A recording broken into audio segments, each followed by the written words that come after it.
All right, it's the Security Weekly News wrap-up show for the week of 6 November 2022.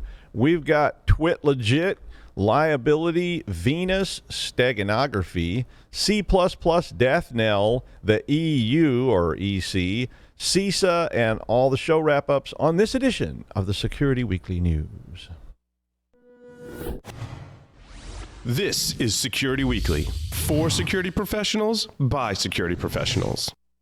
We interrupt our program to bring you this important message. It's the show that keeps you up to date on the latest security news twice a week. Your trusted source for accurate security information and expert analysis. It's time for Security Weekly News. How is your business staying one step ahead of cybercriminals? Secure your email, applications, network, and data with Barracuda. Protect your business and go from zero to security in no time flat. Whether your team is working in one location or many, Barracuda has solutions that are easy to buy, deploy, and use. Learn how Barracuda can protect your business against ransomware, phishing, and other cyber attacks. Visit securityweekly.com/Barracuda. That's securityweekly.com/Barracuda. Barracuda, your journey secured. All right. Thanks to all our veteran viewers out there, because this is Veterans Day in the United States for 2022. So thank you, and glad you did what you did. I'm Doug White. This is Security Weekly News Wrap-Up Show, episode 255. So we're rolling right along. We're getting on up there. This is the end of 8-bit space. So the next episode will be beyond 8 bits. We'll have to go over to 16-bit field. This week on Application Security Weekly number 219, John, Mike, and Akira had Carl Triebes, the Senior Vice President of Product Management and General Manager for Application Security at Imperva, on the show. Carl was on talking about APIs, and in particular, how some really cool stuff actually about automated botnets and how these automated botnets target APIs. And they had some recommendations for how you can guard against this type of attack, which I found pretty insightful. It was definitely got my attention, something I'm always interested in. In the second segment, they had the AppSec news. On Business Security Weekly number 284, Matt, Jason, and Tyler had Merritt Maxim, the Vice President and Research Director at Forrester, Inc., on the show. The segment was about Forrester's recommendations, spending benchmarks, insights, and other recommendations for where to invest in your cybersecurity infrastructure. But keeping in mind that it's easy to cut things, and there's still real threats sitting out there waiting for you. So be careful. So they had a lot of guidance if you're in the planning process for next year or 3 years out or whatever kind of planning process you're doing. In the second segment, Rafael Los, the head of services strategy at ExtraHop, was on, and Rafael was talking about how you can model out all your team's resources, assets, and capabilities to develop a defensive posture against a lot of different types and levels of adversaries, but also to try and determine where there's a lot of stuff that again related back into sort of budgeting kind of stuff. How, where do you have operational capability? Where do you have gaps? And how do you determine all this and budget for it and plan? Because as cybersecurity has started to mature, it's starting to move away from where it was when I first started dealing with cybersecurity back in the early 2000s. And, it was just basically the Wild West. And now you're starting to see this kind of get, institutionalized and, have budget plans and all this kind of stuff, and probably 3-year and 5-year rolling budgets and all that sort of stuff. On Enterprise Security Weekly in 296, Tyler Adrian and Tyler Shields had Travis Spencer, the CEO of Curity, on the show. And Travis was on talking about identity management, which is always a big deal. And maybe it is the deal, really. If you could control your users and compartmentalize them to the right level, a lot of things would be solved. But they were talking about identity management and zero trust, and they were looking at some aspects of modern systems that are critical, like APIs, in the context of zero trust and identity management. The main focus, though, I think of that was about zero trust, but it was in that kind of like, how do you actually do this? We hear that term a lot, but they wanted to talk about how, the sort of tactical piece of that. In the second segment, they had a panel with Sunil Yu, the CISO and head of research at Jupiter One, Brian Markham, the CISO at EAB Global, Robert Graham, the creator of Black Ice Personal Firewall. Thanks, Robert. That was the first personal firewall I ever bought for my home systems. And Rich Friedberg, the CISO at Live Oak Bank. They were sitting on a panel.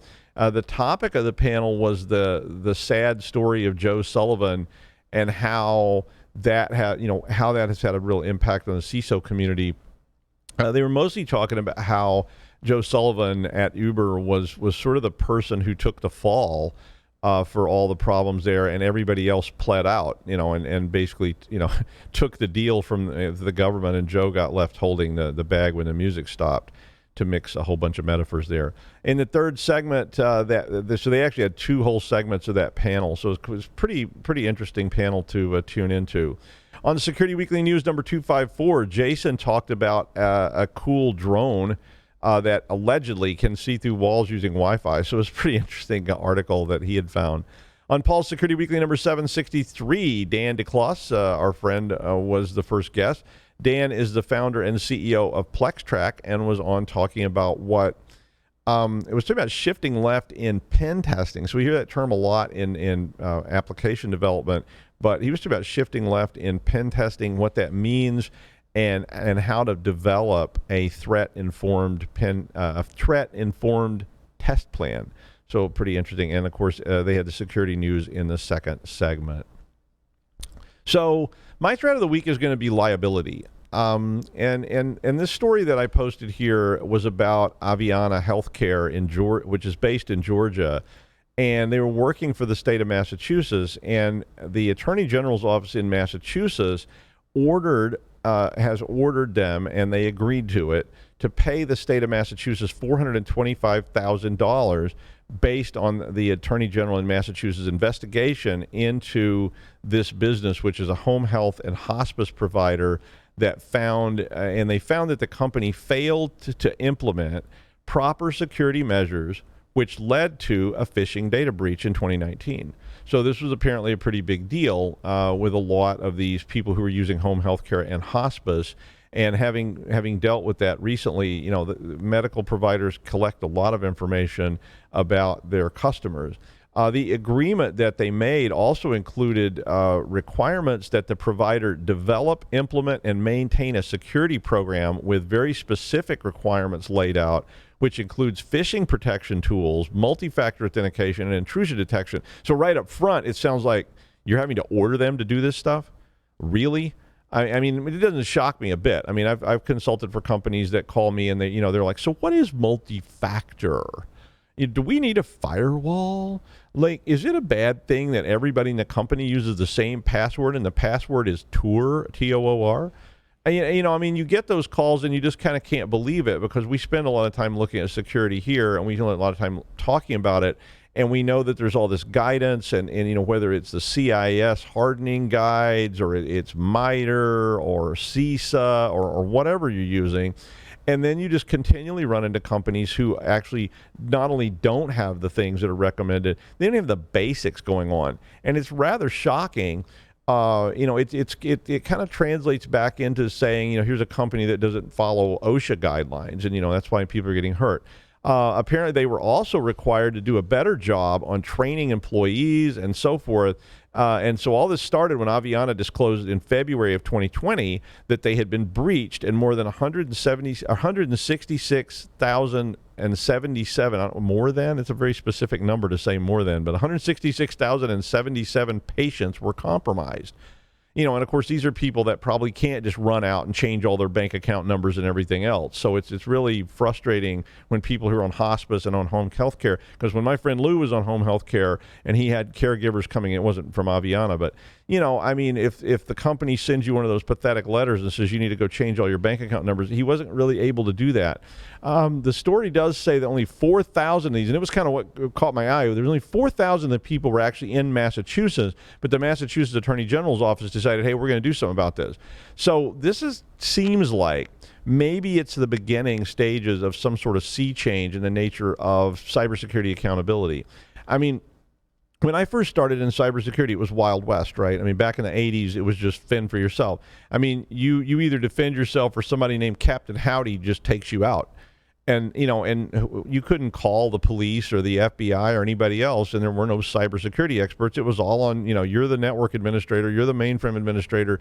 If Captain Howdy takes us out, it's up to me to fix it, to solve the problem, figure out what happened, and do all the forensics and everything else. And, then we kind of moved into the polite era of defense, where people at least put up firewalls and started blocking people out and so forth. But it seems maybe we're moving into that more mature era of litigation for liability.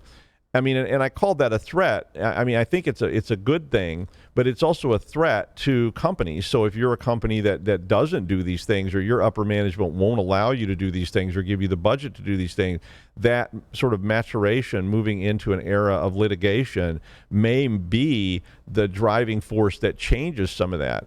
And I mean, and that is how other industries developed, right? I mean, back in the early days of the soup industry, people probably fell into the vats. They got cooked. People died. I mean, have you ever seen those old stories about, there's all kinds of them about the meat packing industry and things. And, you work there till you cut off enough fingers that you couldn't hold the knife anymore. And that, and that's how the sausage is made. And, and your only recourse back in the old days was to chase down Dr. Chowdown's magic soup wagon, and run them out of town with pitchforks and torches. Because who were you going to call, right? I mean, but today, litigation keeps things in order, because if Dr. Chowdown makes some poison soup, well, some very nasty lawyers are going to come with briefcases and motions instead of pitchforks and torches, and they're going to take you out very slowly, a piece at a time in court. So this seems to be that kind of evolution. And some people don't agree with me on this, because I've always talked about underwriting and litigation driving a lot of things, because companies aren't willing to change if the cost of doing something doesn't, outweigh the benefit of doing it. So not having cybersecurity, if there's no real teeth or punishment, and all you really have to do is send out a sad letter, okay, so what? We'll just keep sending out sad letters and advising people that they should go change their bank account numbers. But if they start getting sued and they start having to pay monetary damages and be forced into action by court, maybe companies will be obligated to have reasonable measures in place. I mean, somebody spilled their coffee once in their lap, and now you have to have warnings on the coffee cups about not dumping scalding liquids in your pantaloons, or you might get some nasty burns. I mean, despite the obvious nature of that, they still print those warnings on things. Now, I do think this will take some time, because the courts have a long process. It takes many, many years in civil court to get a decision, and then there's appeals and all this until there's some kind of, chapter and verse that gets written down. And, our legislatures have not been proactive in passing laws requiring cybersecurity and stuff. I mean, they are, but they haven't gotten there yet. So, I mean, I think we could certainly start with just some standard hygiene docs like CIS or something. But if you're running systems with default passwords, or your servers use a password tour or whatever, that's pretty bad. But I'm sure they're still out there, and the Shodan people are searching for them left and right. I mean, what if there's a national news program like, say, the Security Weekly News that says every week you should patch your VMware hypervisor, and you just don't do it, and you get exploited? I mean, what reasonable person doesn't watch the Security Weekly News? But consumers want to know. But I mean, so this story made me start thinking that if states, local, and federal groups start investigating providers when they get breached, instead of just sending you that sad little letter that once again, for the third time this year, tells you that the Chinese now have your hat size because the Office of Hat Inspectors got breached and all of your data was stolen, and you're required by law to contribute that data. Well, somebody's going to have to take the blame, so that starts to sound a little scary, so they may as well chase someone down and hit them with fines. All of a sudden, that liability starts to say, man, maybe we shouldn't be doing this. And I mean, breaches are so common now that we don't even usually mention them anymore, because there's, we could just do a whole show called, Breach Weekly and just report on breaches for an hour. But I mean, maybe this could be the beginning of a lot of litigation, because if a precedent gets established that you can sue a company who lost your data for lots of money, maybe that will be the beginning of people actually doing what we've been telling them to do for a long time, which is to use basic cyber hygiene, train their employees, put protection in place, and don't cut the cybersecurity budget when things go, south, and fire everybody, et cetera, et cetera, et cetera. And now the news. Well, the United States Department of Health and Human Services warned that Venus ransomware is targeting actively healthcare organizations in the United States. They didn't cite any specific examples. Venus ransomware first rose on the horizon, see what I did there, in August of this year, and it's been deployed successfully in dozens of corporations worldwide, but now they're saying they're specifically targeting U.S. healthcare providers. The attackers typically target, alliteration made easy. The attackers typically target technological, I'm not going to do that. The attackers typically target exposed remote desktop services. Imagine that. But a lot of people exposed remote desktop services during the pandemic, and they're being targeted. The ransomware itself terminates database services, Office apps, deletes event logs, shadow copy volumes, and all the usual things, and disables data execution prevention on the victims.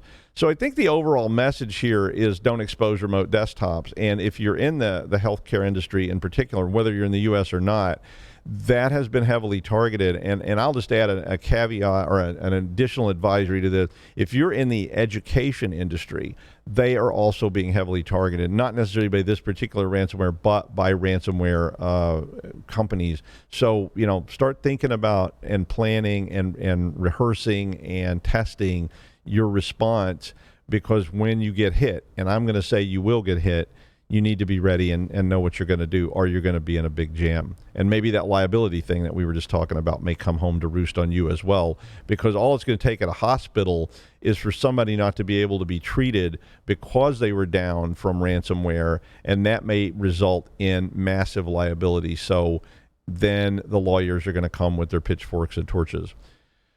Well, nobody can resist steganography.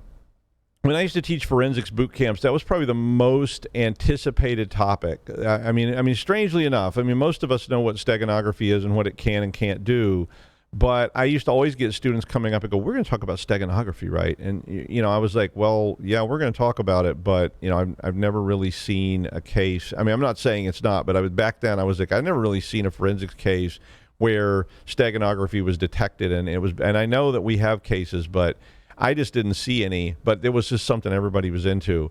And, then it turned into kind of the biggest letdown of the week, because people were like, wow, this is so cool, but, it's just not really that exciting at the end of the day. But a threat group called Warwick, I guess that's how you say it, I looked to see if the word meant anything, but I spelled it backwards, and, Coro didn't seem to spell anything. Warwick, I don't really know where the name came from, but it's been being reported on since back in September.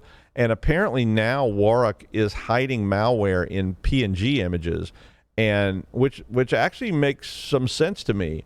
And because, malware can be pretty small, it's designed to be small, and one of the problems with steganography is hiding large things. You have to have large images, and that gets suspicious when, that picture of a cat is 2 gigs large, although that usually won't. You have to have the picture bigger than what you're embedding in it. But they were using this in PNG images to infect machines with info stealers. So ESET said that they were targeting high-profile victims, including government agencies in the Middle East, Southeast Asia, and South Africa. So basically the way this works is you take a payload, so the malware itself, stag it into a PNG file, and because it's been stagged in there, most of your signature detectors and other anti-malware stuff doesn't see anything other than a PNG file coming in. And then you drop somehow. They did not know how they were getting into the networks, but we all know there's many, many ways they can do that, including just purchasing access. And they drop an innocuous, kind of file, which could be obfuscated, I guess, on the local drive. And then that file, which I think was a side-loaded DLL, simply extracts that steganography malware out of the PNG file, which is laying on the drive somewhere else.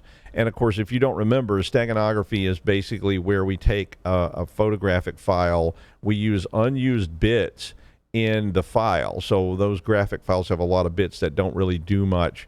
And so we can use those bits, and if we know where those bits are, we can create essentially a file that maps that, so we can pull those bits back out later. So we take what we want to put in there, put it in the unused bits, and then later we extract it back out. And so it's a really fun thing to play around with, and I've played with it a lot. And so it makes this attack make a lot of sense to me. That side-loaded DLL just pulls those bits out of the picture, and then they're available. The malware they're using in this particular example is called Dropbox Control, and it has a whole feature set. It's got a menu screen. It's got command line instructions. It's got the ability to read data, to write data. It basically can execute a local file. It can download a file and then execute it. It can upload data that file collected or whatever to Dropbox, and it creates a pretty significant and sophisticated attack surface. There's a lot of details about this in the article if you're interested in that kind of malware.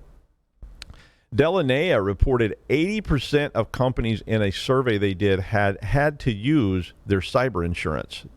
More than 50% of those companies have used their cyber insurance multiple times within a year. So in that light, guess what? Insurers and underwriters are pulling back on their coverage and reducing the caps on what they will max pay. So, so basically this is a lot like insuring automotive drivers. So I had this friend when I was in high school who basically never went more than a couple of months without totaling a car. I mean, the person was just like, an absolute, crazy person on the road. And as such, that person's insurance premium, and he could only get the premium at all because the law required them to issue you insurance. But the premium was astronomical. Because I remember one time he was telling me how much he was paying a month for insurance. I was like, what?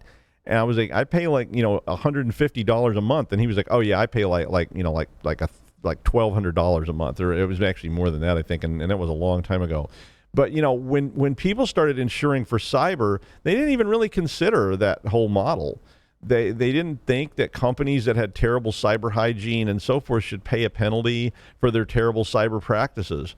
They just said, okay, we'll charge you this much, and if you get ransomware, we'll pay this much. So 75% of the respondents said that their premiums had increased during the last renewal period. Imagine that. And I mean, basically, if you try and use the insurance to bail you out of bad behavior, well, you can do that, like my friend did with his car, but the insurers eventually figure it out and they start raising your premiums or just drop you as from coverage because they don't want to insure you anymore. So as I've always said, there may come a day when underwriters may well drive a lot of change in the cyberspace because they're just, if you were required to have cybersecurity insurance to pay all this liability, and you don't have it because you can't get it because the insurer comes in and audits you and says, wow, you actually have a really terrible setup here. We're not going to cover you, or the premium is going to be $15,000 a minute or something.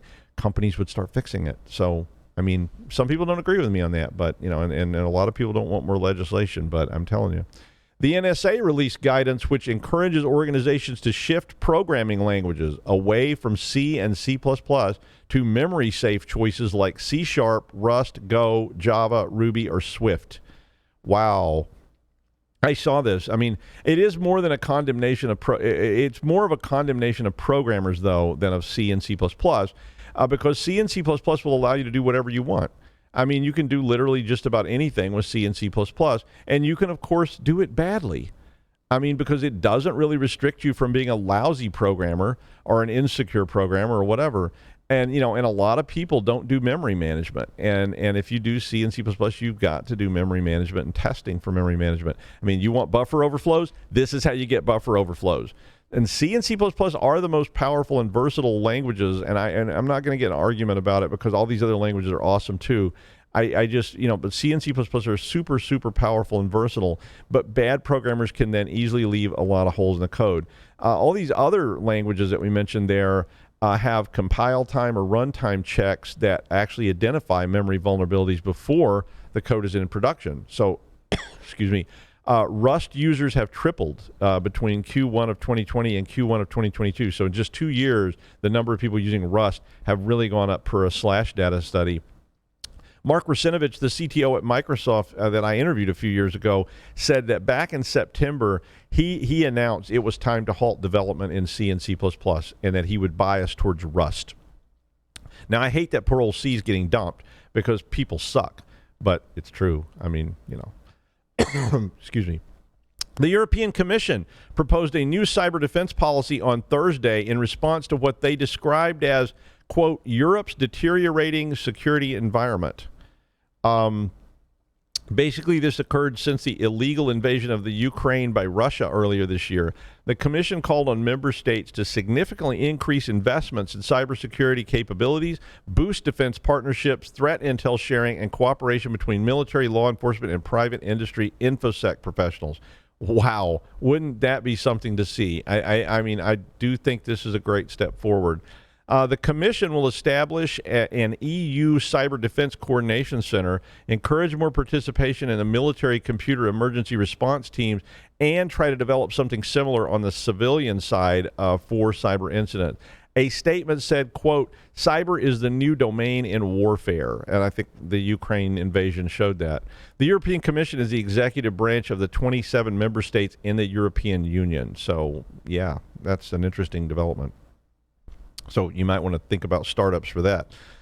CISA released a guide called the Stakeholder-Specific Vulnerability Categorization Guide. The CISA loves those mouthfuls. Whew, that's a big one. But apparently this guide can help organizations prioritize vulnerability patching using a decision tree model. That sounds like a good idea. The SSVC was created in 2019 by CISA and Carnegie Mellon University Software Engineering Institute. CISA encourages organizations of all sizes to use this new version of the SSVC for their vulnerability management. Each vulnerability is categorized into one of 4 different categories, which define what should be done based on the exploitation status, the technical impact, whether or not is it automatable, and the impact on mission essential functions, as well as the potential impact of system compromise on humans. So they're basically scoring this out using a decision tree to flag it as either you need to fix this right now, which I think that category is called ACT, or there were categories like, yeah, just don't worry about it very much, at least, wait. CISA recommends that you use this approach in conjunction with the Known Exploited Vulnerabilities Catalog, which they publish, the Common Security Advisory Framework Machine Readable Security Advisories, which they publish, and the Vulnerability Exploitability Exchange, which they also publish. All that stuff's free, so, it's definitely worth a look in a minute of your time. And finally, Elon Musk is basically selling verification of Twitter accounts for a monthly fee. I'm sure you've seen that. And basically what that means is you can set up a fake account called Elon Musk, say, that's owned by somebody else, and you pay $8 a month, and the minute you agree to the $8 a month charge, they basically put the verified check mark on your account, which basically, means the verified check mark account is completely worthless. I mean, the whole point of that was that it was, if you looked at Stephen King on Twitter and it said Stephen King verified, you knew that was actually Stephen King and not, Big Daddy 69 setting up an account called Stephen King and paying $8 a month to get a check mark. The article reported on 15 accounts which have been particularly pesky, and they gave some examples like a fake SpaceX account which is verified but is tweeting wildly about lucrative government contracts, even though SpaceX is not really government. But and this is obviously a phishing scam. There was a fake Apple account that was doing similar things, saying hey, Apple wants you as an employee, make big bucks, win friends and influence people, etc. Just click here and you'll get all the information you need. Download this file. Musk has said that Twitter could go bankrupt if they don't find some way to make the $1.2 billion per year interest payment on the money he borrowed to buy Twitter for $44 billion, and so began selling the once coveted verified check marks to anyone who was willing to pay $8 a month. Elon, who seems to kind of be making it up as he goes along now, says that he said, I think it was yesterday, that parody accounts, so I guess that's what he's calling these, now must include parody in their names. So that'll fix them. And they can't just put it in the bio somewhere that it's a parody account. They have to actually put, Elon Musk -parody somehow in the name of the account. Didn't say how they were going to verify that or validate that. I mean, is that verified check mark actually worth anything at this point? It's not worth $8 a month to me to verify it because somebody else can just put up a fake account. So what are you verifying? I mean, I guess you're verifying somebody can afford to buy a 6-pack. Does a 6-pack cost $8? I don't know. I'll call Bill Gates. I bet he knows. And that's the wrap up for the week of 6 November 2022. I'm Doug White. We'll see you next week.